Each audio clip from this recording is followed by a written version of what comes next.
sermon. Yeah, it was.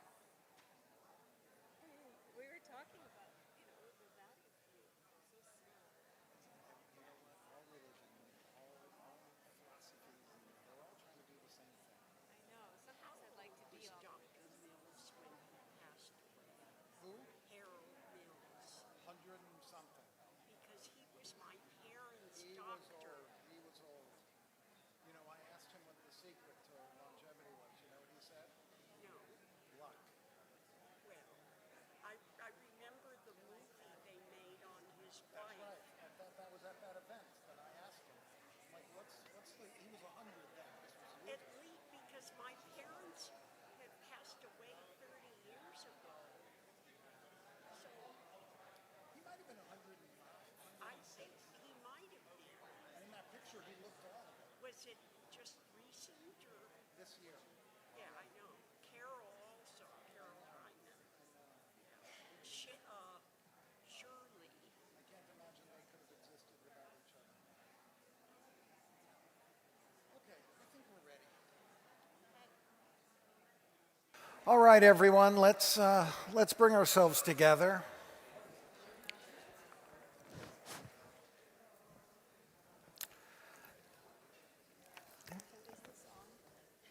Yeah, I think it is. Is the number 8 microphone on? There we go. Yes. That service went a little longer than we thought it was going to go, so I'm just stalling for time, and I don't even know why. But welcome to our afternoon discussion. I'd like to introduce Dr. Trudy Goodman. We can give her jazz fingers. You know why? I'm not going to. You want to just tell us where you're from and all of that, just so people can get to know you a little bit? Or do you want to just go right into doing something together? I was born in Cambridge, Massachusetts. Where my daughter lives right now. I'm from Boston, but I've lived in LA now for over 22 years. And I'm Jewish, certainly on my parents' side, but have spent my spiritual life immersed in Buddhist psychology and meditation practice. But I loved being here today and this holy day and listening to your sermon and listening to the beautiful singing and all of it. And I actually felt, I want to join this temple. I really do. I might. Here's our president right there. I know. Yeah. I was listening to the president thinking, well, they seem to he's there want too. new members. Yeah. Mm-hmm. I wonder if they accept Buddhists. We have a lot. There are a lot of Jew-boos in the congregation, I'm sure. Well, that's a wonderful introduction, and I will say that that over the last 6 or 7 years now, I studied with the Institute for Jewish Spirituality, which is a Jewish mindfulness organization out of New York City, and which first got me interested in meditation and mindfulness, and this idea of kindness. It really felt like we needed to have someone exactly like Dr. Goodman to come and work with us on how we can find this kindness inside of ourselves. So when we spoke earlier, we realized, what better way to do this with her than through some meditations. And I know that we haven't eaten and we're all probably pretty tired, and it might be dangerous to tell us all to close our eyes, but let's see what happens. Thank you. I just want to know, how many of you are already meditators? Oh, look at that. Wonderful. And how many of you have never, ever tried it, not even for a minute? Okay. I raised my hand for both, just so no one would feel bad. So I thought I would actually just like to begin with a loving kindness meditation. I'm going to offer you a few of them, but very brief, don't worry. And because these meditations are based on your superpower, which is your ability to direct your attention and to learn to do it in a way that is actually mindful, is something that you want. And the first one that I want to share with you, when we say loving kindness in the tradition that I've been studying and practicing in, and by the way, can you hear me fine? Okay, good. Sometimes you have to hold the mic like this. This is better, yeah. We're not in a good spot to hear ourselves here, so. Yeah, okay, good. You know, the loving kindness practices are so right for teshuva, for how do you actually return to the goodness in your life, not just on Yom Kippur, but every day, really, every day. And because that's what makes us happy, is to be connected with the goodness in our hearts and to be able to embody that as much as we can in our lives. And none of us can do it 24/7, and that's why we're actually here on Yom Kippur, because we can't do it 24/7. But the loving kindness practices were taught as an antidote to fear and anger and a way to deliberately cultivate this positive quality of love in our lives, to grow our capacity for love. And as soon as you decide you're going to grow your capacity for love, what happens? Usually you encounter all the obstacles or problems that you have loving. It's normal. And so we learn with these practices how to bring even those things that we don't like about ourselves, maybe we even hate them, but how to approach them with a little more tenderness and understanding. So the first practice that I want to share with you is actually, I call it the affectionate body scan. And because everybody is tired and hungry, it's really a moment to offer some love to our bodies that are sustaining us here, even though we haven't, bathed, fed, watered, etc. them. They're still here, sustaining our life. So I do want to invite you, if you feel like you can close your eyes without falling asleep, and actually it doesn't matter if you fall asleep, because maybe that's what your body needs, is a little micro nap. It's fine. The only time I would say don't close your eyes, maybe leave them a little bit open, is if you've had some kind of big trauma in your life, especially recently. In that case, it's good to just lower your gaze, but stay connected to being here, right here, in this place. I just also want to share with you that the first time I learned this meditation from a Sri Lankan monk. I think he was 90. He was really elderly. And he came and taught us in the context of a long silent meditation retreat at the Insight Meditation Society in Barre, Massachusetts. And I'm laughing because when he started this guided meditation, my mind filled with judgment. Like, what? Do you think we're in preschool? I mean, you'll have maybe some similar thoughts when we do it. But, peer pressure, you're in the meditation hall, you're not going to leave. And I did it, and it felt really good.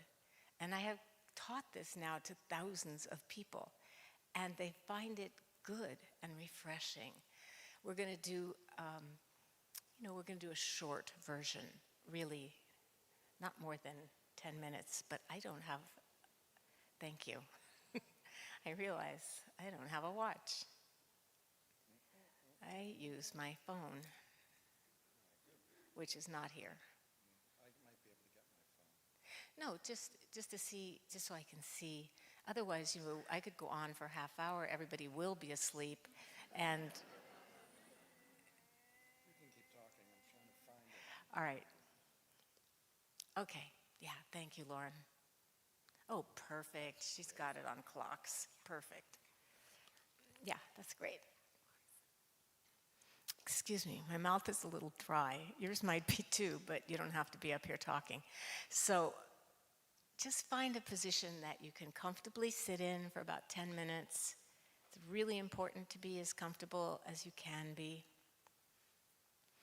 And then, yes, closing your eyes just because it's a signal to your body that you're paying attention innerly. And we're not looking around at each other. We're just tuning in to our own being. And so this is a guided practice, and all you have to do is repeat the words that I'm going to offer, just silently to yourself, and see if you can maybe infuse the words with some kindness as you say them to yourself. And as I said, this is called an affectionate body scan, so we'll be moving from our head to our toes. So first, bring attention to this region of your head, the back of your head, the ears, the sides of your head, the top of your skull and your face.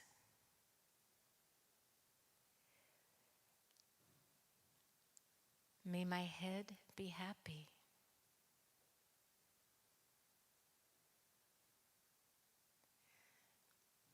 And you can just repeat, may my face relax and be happy.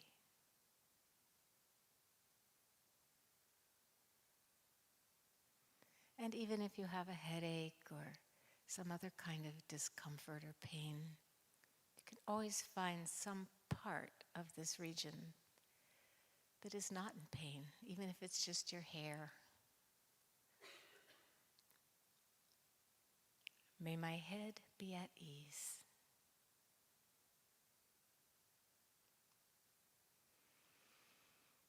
And then bringing attention to your neck,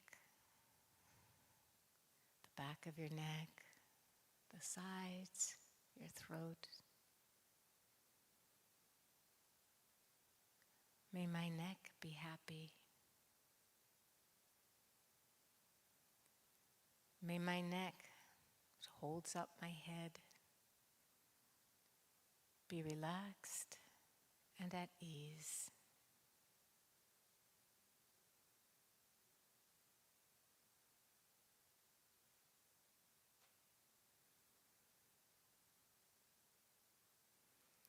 And then moving your attention into your shoulders, the place where we hold lots of tension.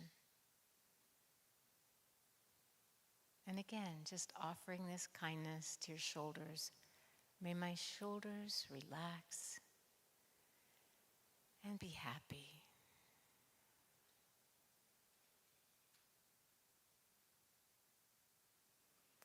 And now the arms, both arms, upper arms, elbows, forearms, just bringing your attention to your arms.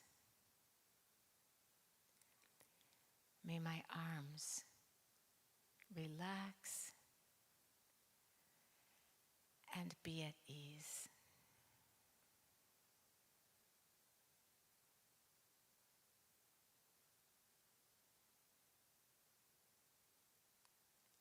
And now moving into the wrists and hands, and feeling the front of the hands, the backs of the hand, the fingers and thumbs, the wrists and palms.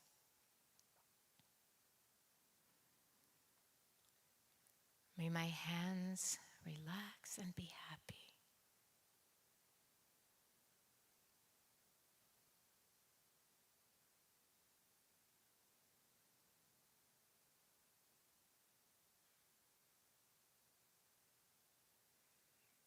And now bringing attention back up to the chest, this whole region of the chest, the lungs, the heart. May my chest be happy, open and at ease.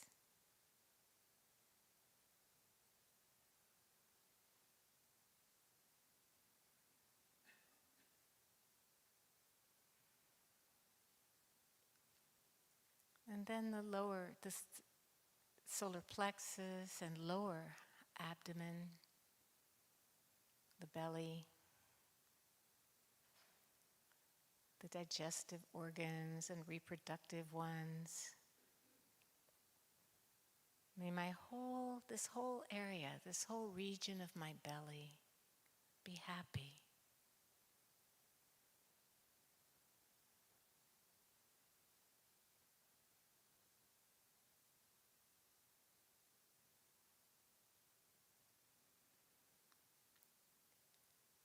And now bring your attention up to your upper back, the area between your shoulders, the shoulder blades. May my upper back relax, be at ease.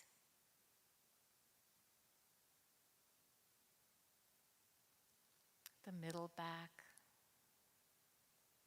and your lower back, which often carries also lots of stiffness. May my whole spine and my whole back relax and be happy.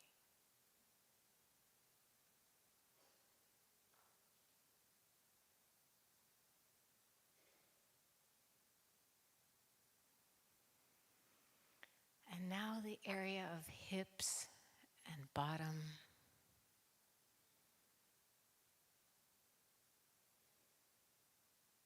May this whole area of hips and buttocks and genitals, this whole region, be at peace and relaxed.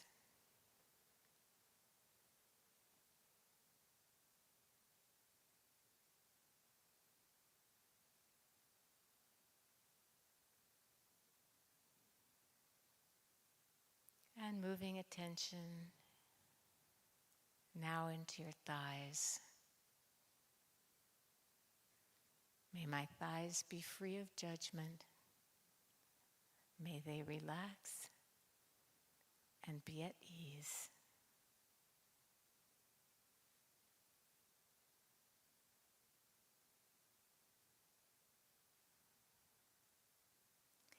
And the knees, this complicated joint that we call our knees. May my knees be well and happy.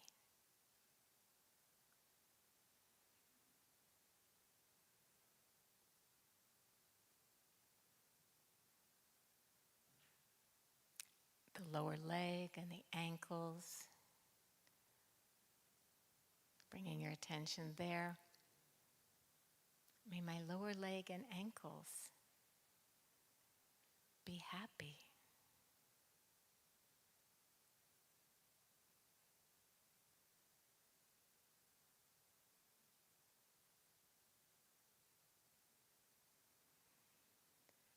And last, we bring attention to our feet, both feet, just sensing and feeling the soles of the feet, the heels and arches and balls of the foot, the toes, metatarsals, top of the feet.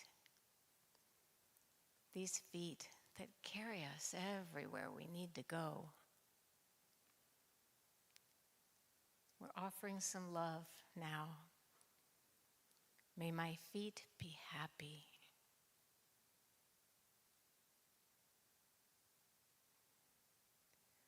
May my feet be appreciated and loved.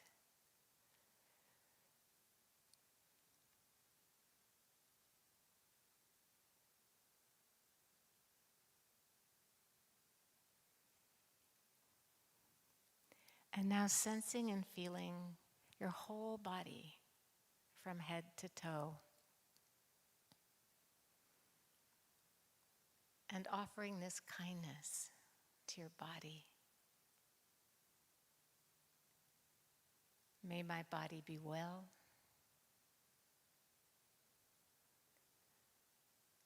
May my body be happy, peaceful, and at ease.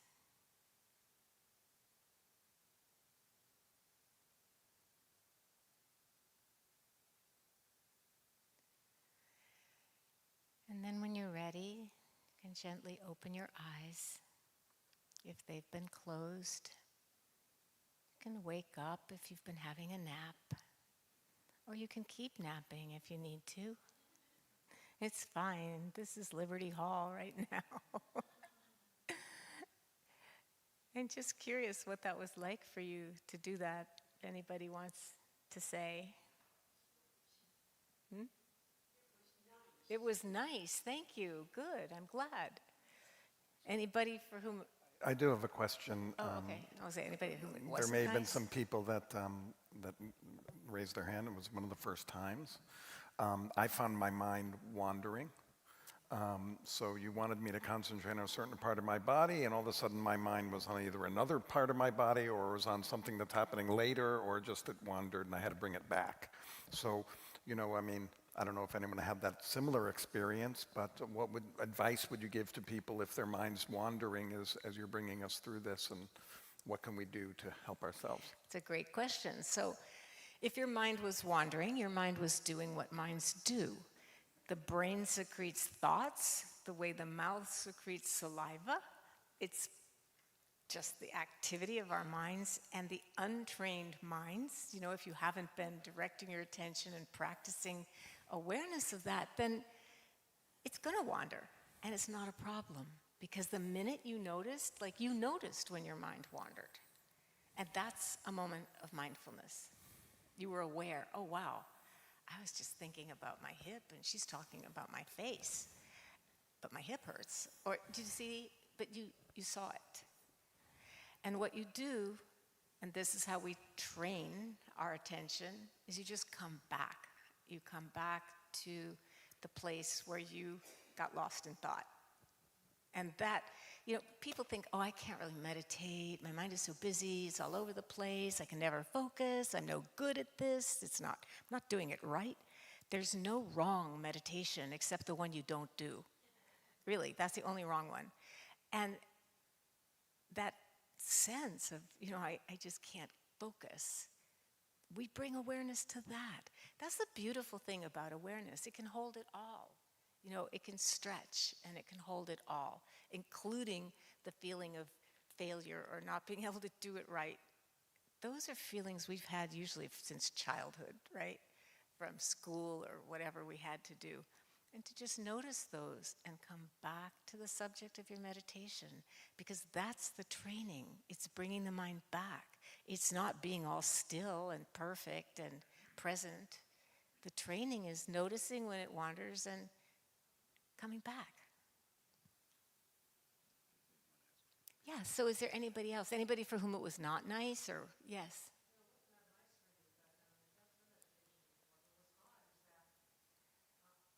Oh, yeah, because I can't actually hear you clearly from here. Thanks, Jonathan. Thank you. What happened to me is that I got lost. Like that feeling that when you're lost in the ocean and you're turning. And I kind of had that feeling. I thought, where am I? And then it's like I heard your voice and I brought myself back, but it was weird. It's not like I thought, where's my hip or my knee or whatever. It was just going someplace like in a dream. Was it pleasant or unpleasant? I won't say it wasn't that pleasant, because it was like I felt lost, like where am I? Yeah. So the minute that you feel lost and you notice that feeling, you're not lost anymore, actually, because you're aware of it. Do you see what I'm saying? I'm an open water. I love the ocean and swimming in it. So I really know the feeling you're talking about. And if I'm in the ocean, it makes me anxious usually. But noticing it, I said that to a teacher once, oh, I'm so lost. They said, well, were you aware of it? And I was like, yes. You weren't actually lost. So all kinds of feelings come up, and thank you for sharing that one. Yeah, anybody? Yeah. Yes, I thank you. You suggested that people who experienced trauma kept their eyes semi-open or semi-closed. So why is that? Did you ask me why? Yes. Oh, because when people have had a big trauma or have had a history of that, often closing the eyes can bring a kind of flashback to the trauma. You close your eyes and, oh my God, I'm there again, you see? And that's scary and painful and not necessary at all. You know, when I teach meditation to people in prison or veterans or, people who really have had lots of trauma in their lives, I really ask them to keep their eyes partly open and to say, this is now, this is here, I'm here, this is now, just to repeat, to remind yourself that it's not then, whenever the bad thing happened, that you might encounter if you close your eyes.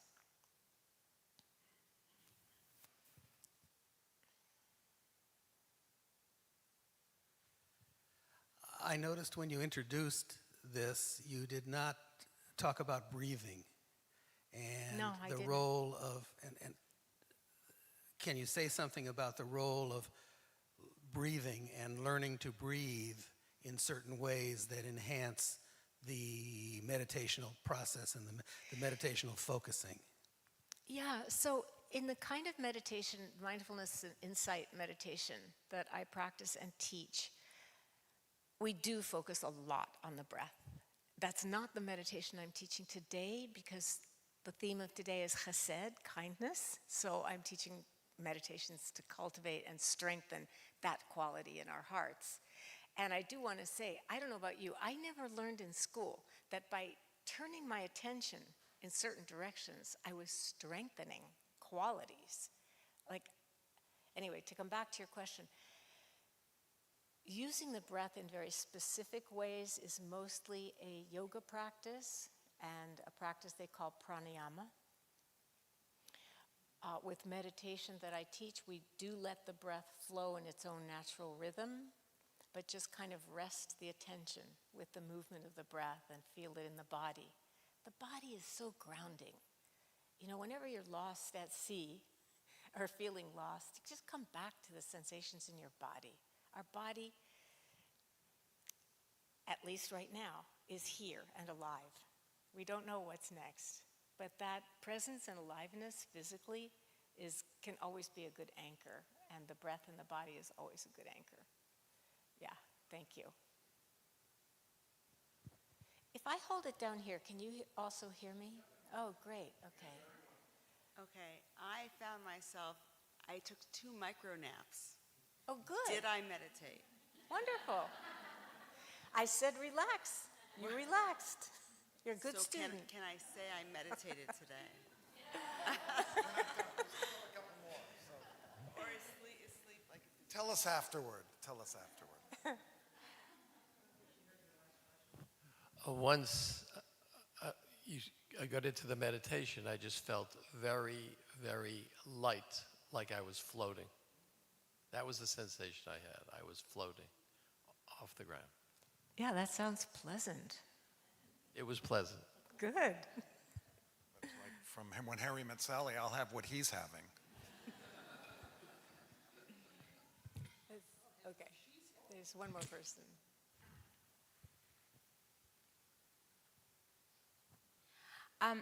I guess with chesed, with the theme of the high holidays, what I really appreciated with the meditation was the affirmation of going through each body part and inviting in that all is, I don't remember the words that you used, but all is well and the wholeness. And so, because during the service, I was aware of different areas of my body that I felt tense or tight. And so it was so nice to just sort of embrace, accept, and step into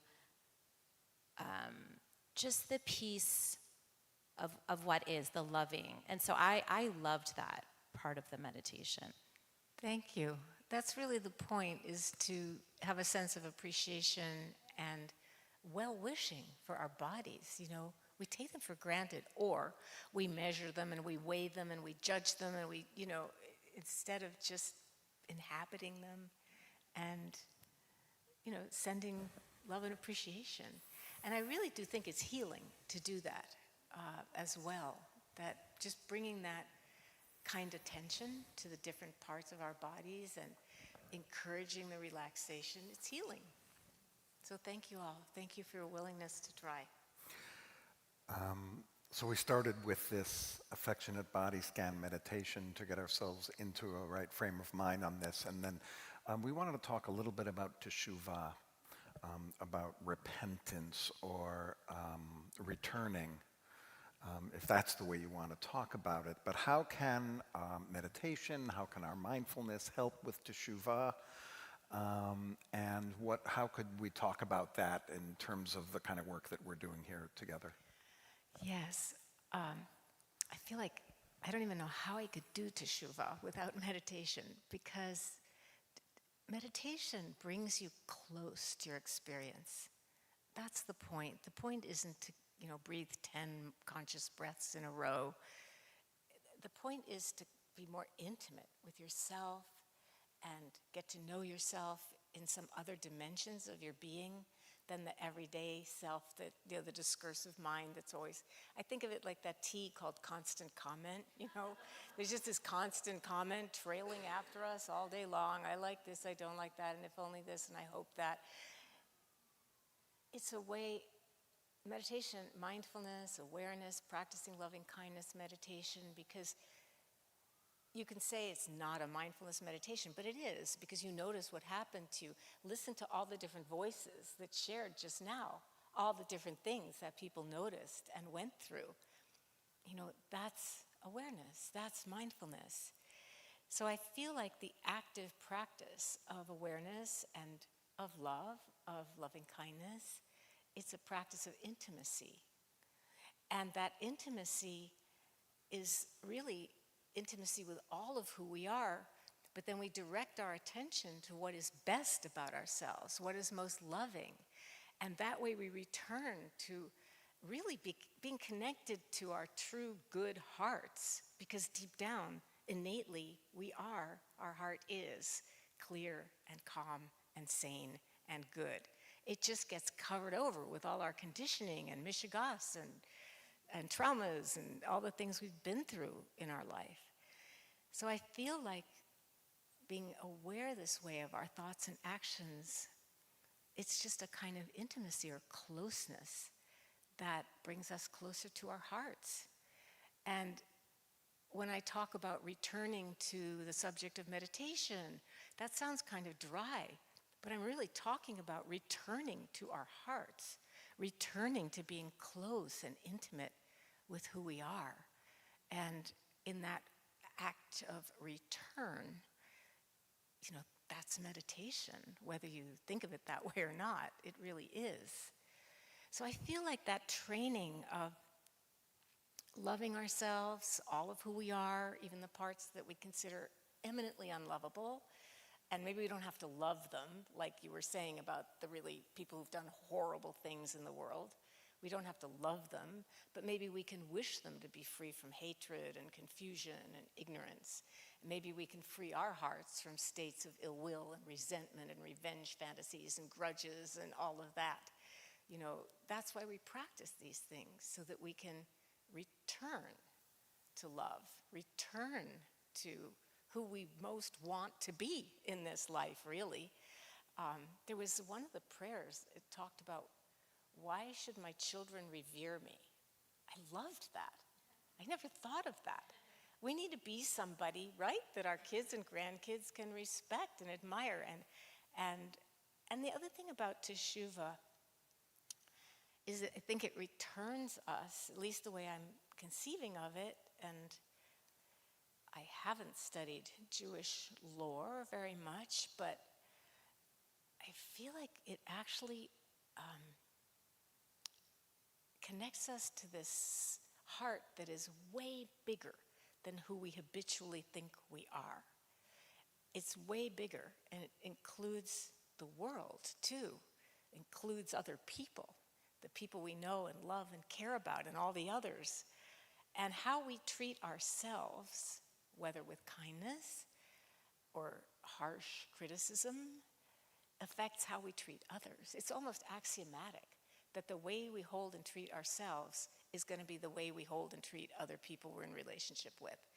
And so I feel like this is a practice that really helps us judge what was it you were saying? Was it, I wrote it down if I can remember how to pronounce it. Zahach Lehut? I'm sorry, Lachaf Zahut. I tried. I knew it was a hard one. You did say it was hard. Lechaf zechut.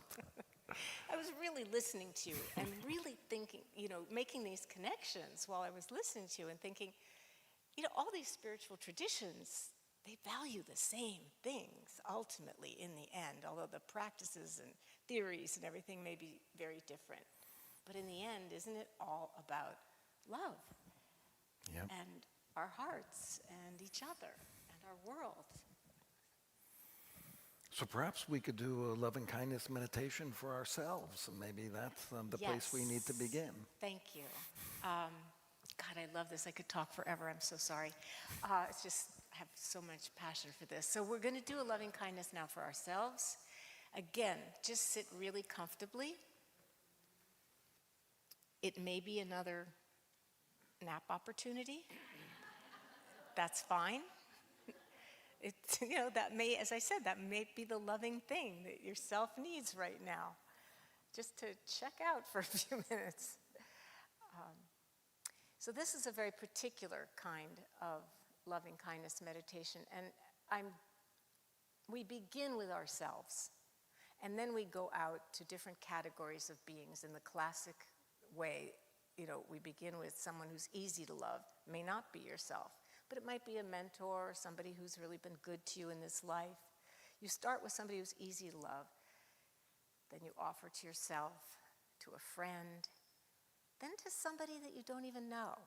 Maybe it's the person who, helped bag your groceries at Trader Joe's, or, just somebody that you've seen but you don't know them.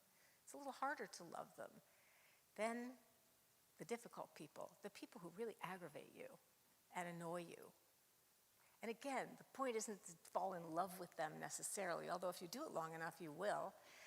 The point is just to free our own hearts from that irritation and annoyance. And then you extend to all beings everywhere. But for this meditation, we're going to begin with the self. And I'm going to do it in a particular way that invites you to connect with yourself as a child. So please, once again, get comfortable. Close your eyes or lower your gaze. And I want to invite you to call to mind an image of yourself when you were young. Maybe you were really little, a toddler. Maybe you were in school already. Maybe you were a teenager. Just whatever image pops into your mind.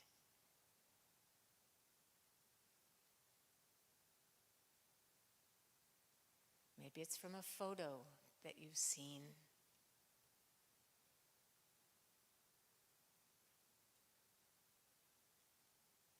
And I want you to look at this younger version of yourself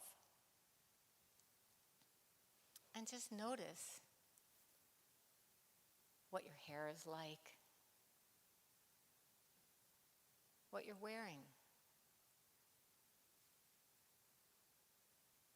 If you've got shoes on or you're barefoot.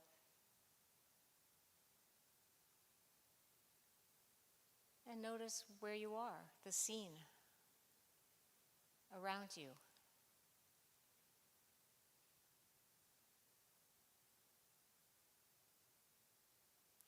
And now we're going to perform a feat of magic.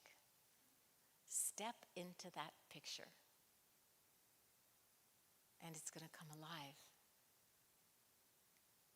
You're face to face with yourself as a little one or a younger one. Now look this child in the eyes.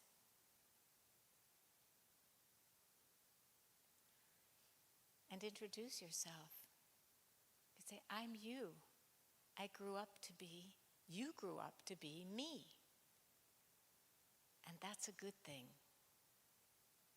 You survived and grew,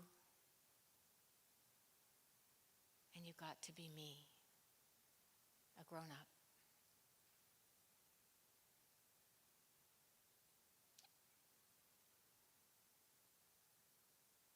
And as you look into the eyes of this child, you can see from where you are today what kind of loving reassurance this child might have really needed to hear at that time in their life.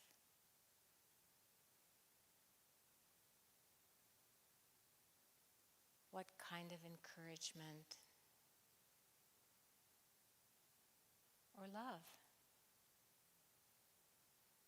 they might have needed to really hear and have it be expressed, and this is your chance to say those words to this child.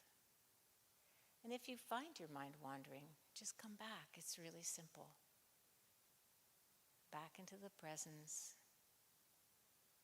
of this younger you.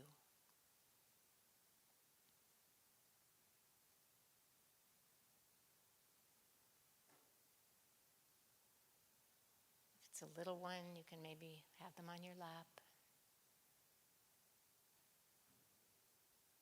If it's an older kid, you might just put your hand on their shoulder, just making that contact and connection.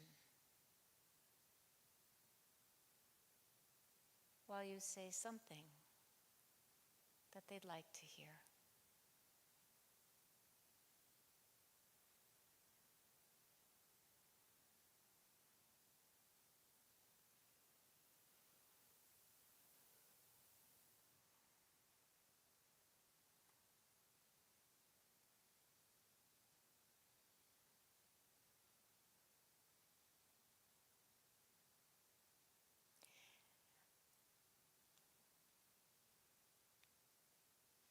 And then when you're ready, you can give them a hug. And you can take your time, there's no hurry.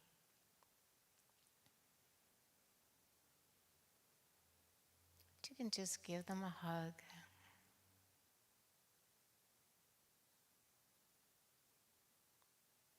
You can tell them that you're not leaving, that they're part of you.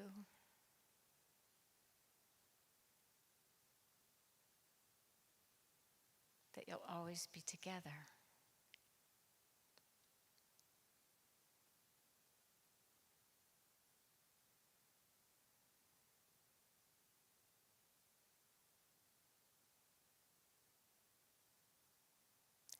That they're not past and gone, you carry them with you in your heart.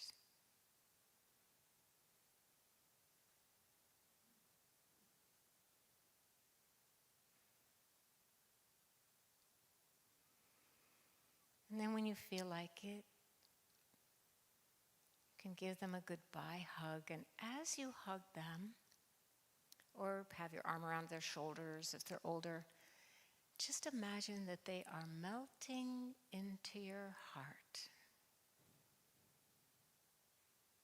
Just dissolving, maybe dissolving into light, whatever is easy for you to visualize, imagine. They're melting into your heart.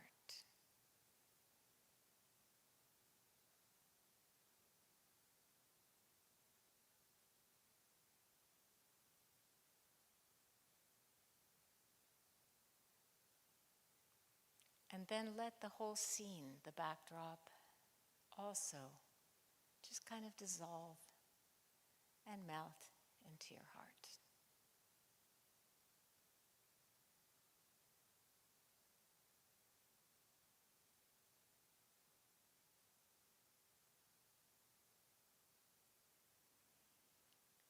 Sometimes it's easier to love ourselves when we go back to who we were, that innocence and purity of heart. That was just a little more open in childhood.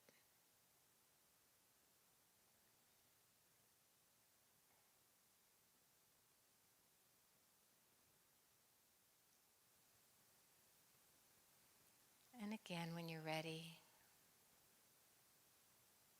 and taking your time,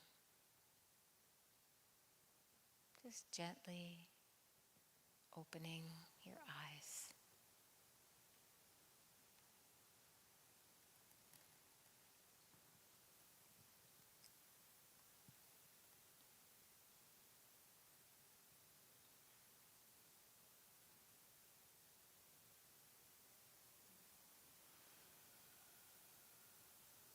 What was that like? What was that like for you? Could you do it?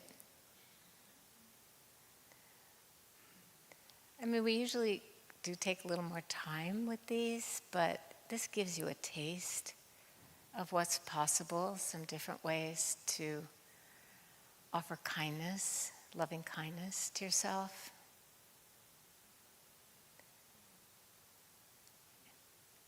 Anybody want to share what it was like? Rabbi Jonathan will bring you the mic.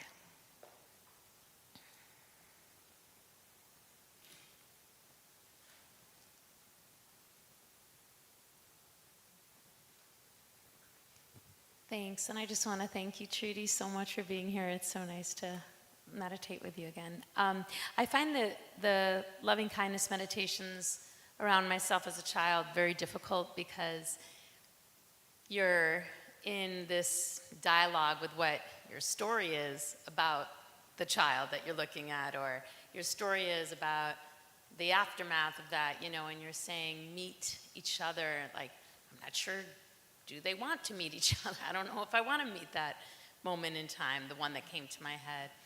And then, so for me, it was very interesting, teshuva, to always return to the actual child that I'm looking at, not my story. Exactly. Right, not the whole web Exactly. of, yeah. So I thought it was very exciting, actually.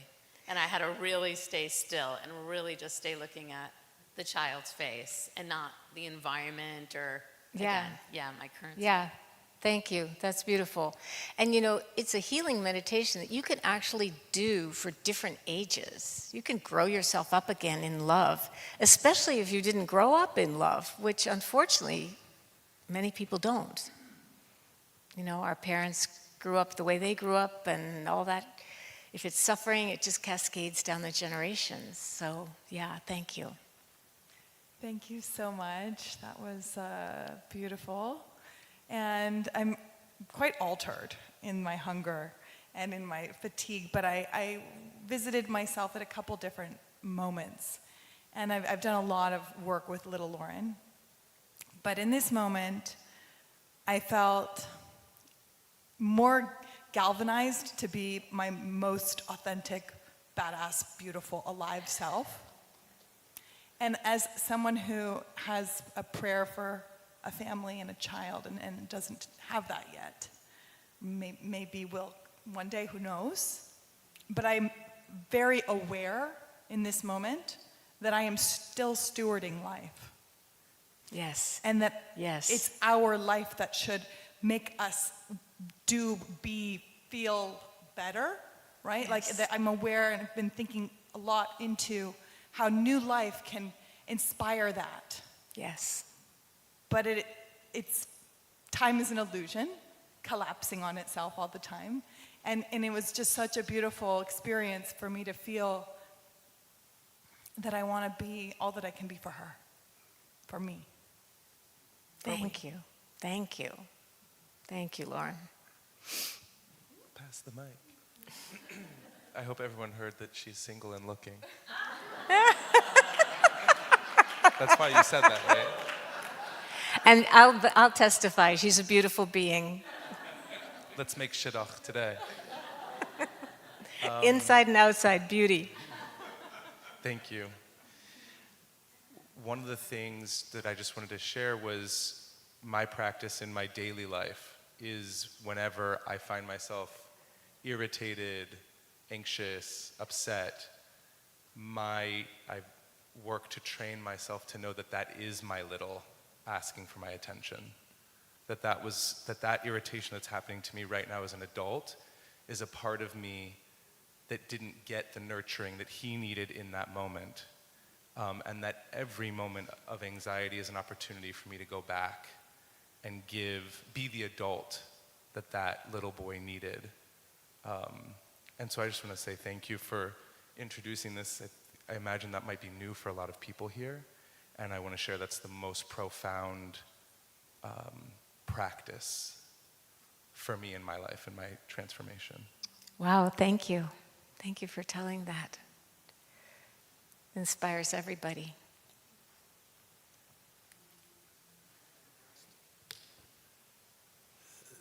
This meditation brought a memory to me that I have never had before. A memory of my mother needed to be bedridden for the entirety of her pregnancies.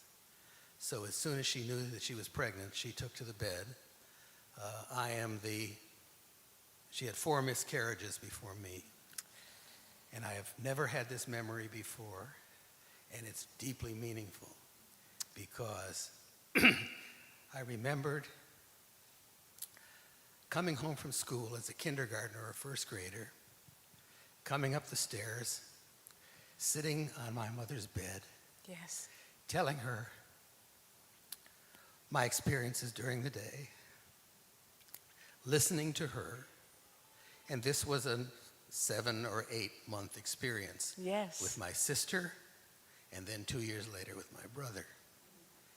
And the connection that I made in the meditation is that I have spent my life being a caregiver and teaching others to be caregivers. And that's the connection that was made. Thank you. That is so powerful. Thank you. I want to share that my mom also had to be bedridden, and I was 5 years old during that pregnancy. Like, you would come home from school or wherever, and there's my mom in bed, right? So that's a powerful connection. Thank you. Hi, I would like to share something. I was a very hyper child, and when I was flowing in the meditation, I was the mother trying to calm little me down. And I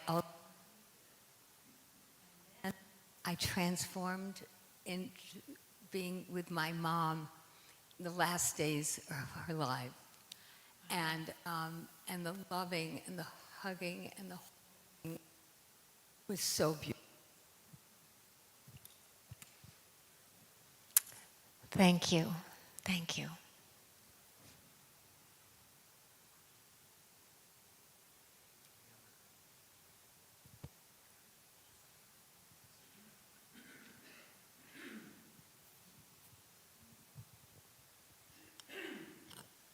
I feel funny speaking again, but I had an image of a picture of myself in a stroller that my husband used to love, and in a particular position. And it was before some trauma started in my life, and I said to that child, I said, I'm sorry. Yes. You know. Yes. But then afterwards I thought, well, maybe I can become more of that child before the trauma happened, instead of the adult after. Yes. Yes. That's beautiful. Thank you. Yeah, the child is alive and well in us, somewhere buried in there. Yeah, thank you.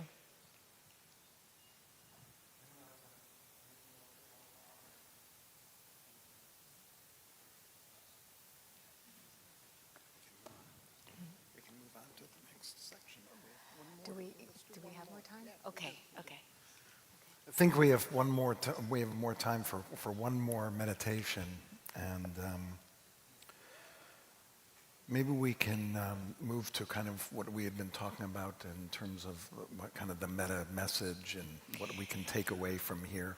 Yeah, Unless because there's something we missed. what I see these practices as doing is giving us a way to embody the teshuva, that it's a beautiful idea and beautiful songs and beautiful to come here and offer these prayers. But how do we actually do this? You know, and it's you know, in neuroscience tells us that, you know, where we bring our attention, the synapses it's like we create pathways in our brain. We know through understanding about neuroplasticity that the brain is malleable all the way through life. So it's never too late to change our minds and our habits. And to that which we bring attention, that's where our hearts will go. So by practicing, even though it may seem boring to sort of offer these phrases of loving kindness to one's body, to oneself, over and over again, and we're going to do it one more time, every time you do it, you're planting that seed of intention for goodness. And it has to be planted and then watered a lot, actually, because there's really nothing in our culture that is teaching us in a daily way how to do this. And the effects of that are writ large all over the globe, in all the suffering that we know and see. So, just want to touch on that one yeah, second. please. I've always felt like we know that if people are treated a certain way throughout their childhood, then they may come back and act in that way as they're older. So someone who was abused as a child may turn out to abuse others as they become an adult.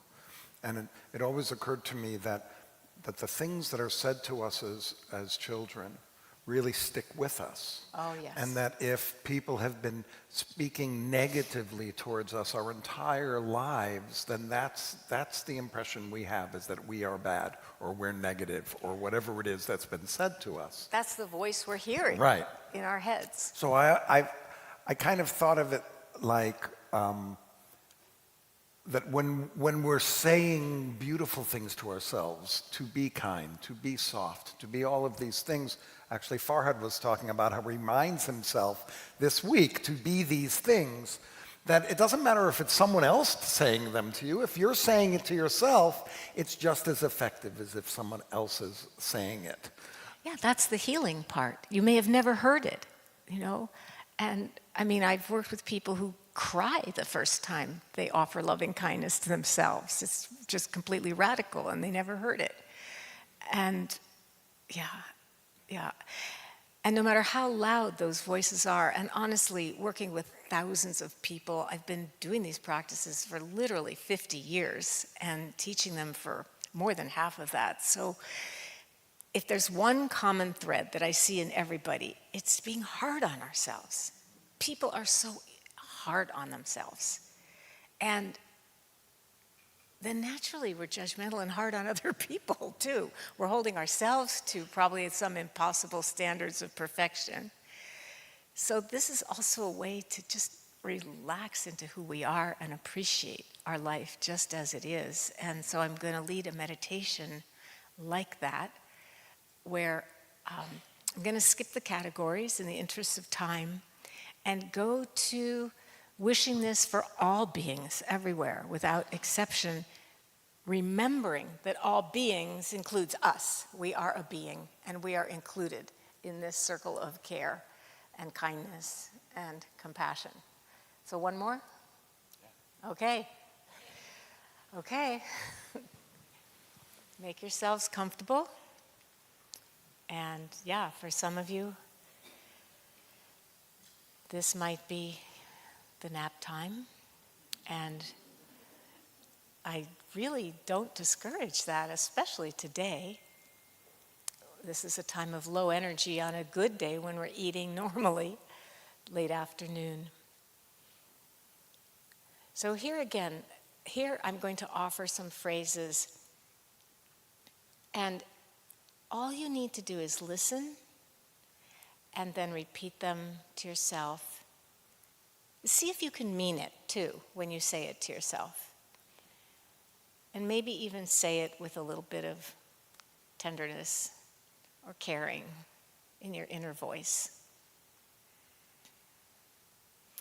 And basically, we're offering these prayers or well wishes or blessings of, safety and happiness and peace and wellness and so forth, and love. May I be safe and protected from inner and outer harm.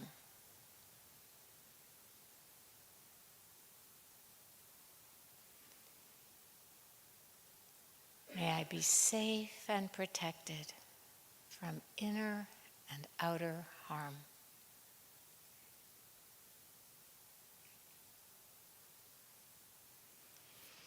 And remember, these are aspirations. They're like prayers. They're not affirmations. We're not saying this is how it is. We're asking. We're opening our hearts. We're making room for safety and protection in our hearts and in our lives.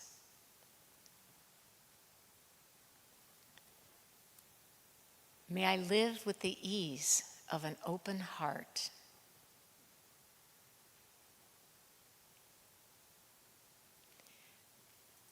May I live with the ease of an open heart.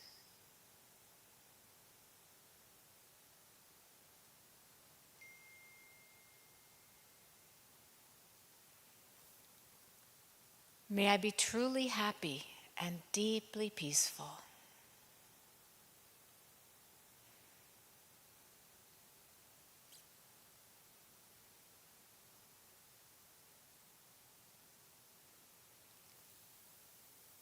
And keeping in mind, just as I wish to be truly happy and deeply peaceful, all beings wish to be truly happy and deeply peaceful. May we and all beings be well, healthy, and strong.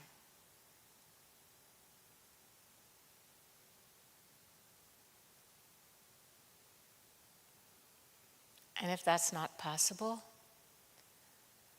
may we and all beings accept our limitations with grace.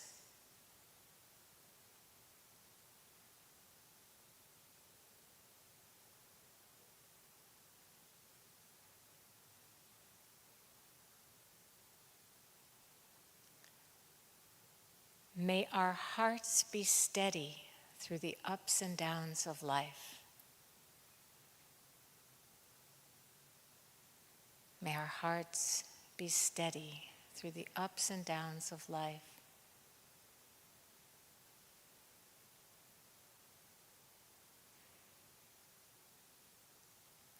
May we and all beings have the inner and outer resources we need.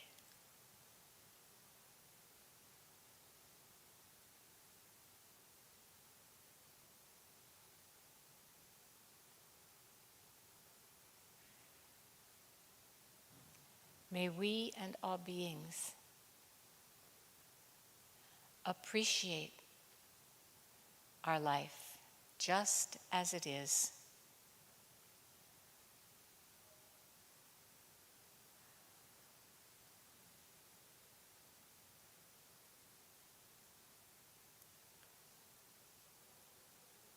And may we love ourselves completely, just the way we are.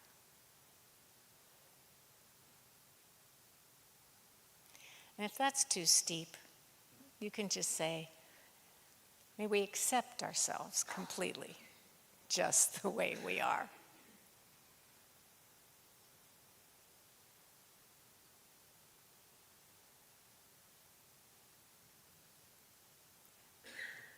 May we and all beings be safe and protected.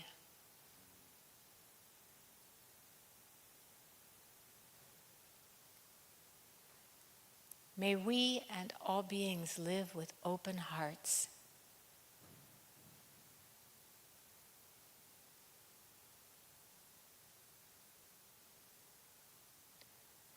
May we and all beings be happy and at peace.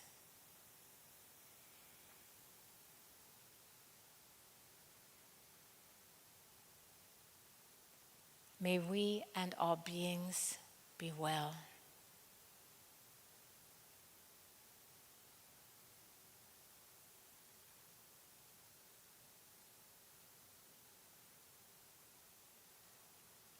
May we and all beings be steady no matter what.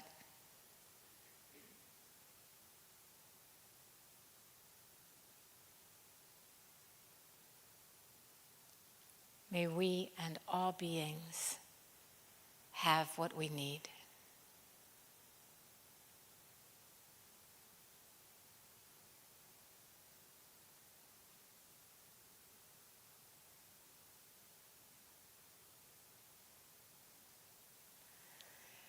May we and all beings appreciate this life just as it is.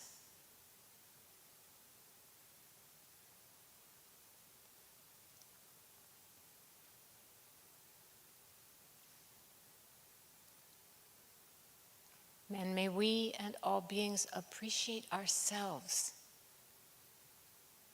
appreciate the goodness of who we are.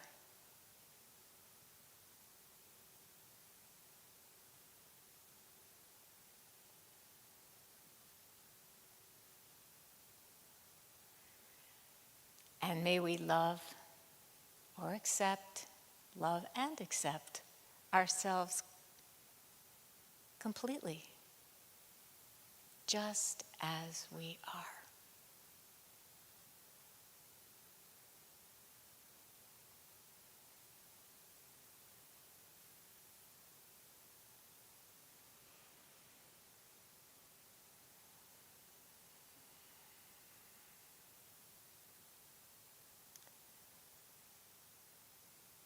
Thank you, everybody. And you can do a very simple version of this practice, like just when you're walking around, when you're breathing. You know, you mentioned the breath. You can, with each breath, you can just say happy, healthy, safe, free. Sometimes when I do mindful walking or walking meditation, I would just do that with each footstep. Happy, healthy, safe, free. It's just a kind of rewiring that we can do, and it's possible for each one of us, and it's really rewarding. It does bring increased love and happiness. So I want to encourage you to try it. Thank you so much. Thank you. I love the combination of the spiritual exploration and also the common sense that you're giving to us, and being able to use this just walking around and in our everyday life. And I do, you know, what was occurring to me at the end there is in the Ashrei prayer, which is said every morning. There's a line that says, Ashrei ha'am shekacha lo, happy are the people that understand that kacha, which in a spiritual way is kacha is like kind of what is. That happy is the person that understands what is belongs to everything, and that it's okay to just be where you are in that moment. And that's exactly what I thought of when you were bringing us through that at the end, that it's okay to be where we are, wherever we are. Wherever And we are. It's an Absolutely. amazing teaching. Yeah. Wherever we are. It has to be, because we're there. And so what kind of relationship are we going to make with it, right? We're there. We might as well Exactly. make a relationship that's more peaceful and accepting and fruitful for us and everybody. And I want to thank you. I loved your teaching. I was so inspired. She called it my Dharma talk. Yeah. It really was. Dharma just means the teachings that are, you know, that help us live happily and peacefully, and also the Dharma means as well sort of the way things are. You know, when I explain to kids, I say, you know, that trees grow up, that waves roll in, they don't roll out, you know, just the way of nature, the way things are. And I want to thank you for inviting me, because honestly, I would never have come to services here if you hadn't invited me. Pleasure. And here I am wanting to join your synagogue. Well, it's been great to have you here, and I really, this was so moving, and personally brought me in so many different directions, and was able to really allow me to just kind of bring that kindness to myself, which is part of the theme here, is for us to all bring this kindness towards ourselves, and you really helped us do that. And especially for you, because you're the leader of this congregation, which means you give a lot to a lot of people. So I'm really happy that you take this time for yourself. Thank you very much. You know, we really don't clap in synagogue, but we can give the fingers. Thank you so much. We don't clap in the meditation centers either. So. Yeah, yeah. I appreciate your presence and your willingness to be here and try this out. Thank you, everybody. Well, thank you so much for spending time with us, and hopefully we pleasure. can do something again in the future. I It would hope be so. wonderful. Thank you. Thank you very much. We have a little bit of time where people can, if you'd like to meditate another, Leslie, if you want to take another 10 minutes nap, and at about 4:30, maybe 4:35, 4:40, we're going to begin the Jonah reading with some things to think about as we go through the story of Jonah.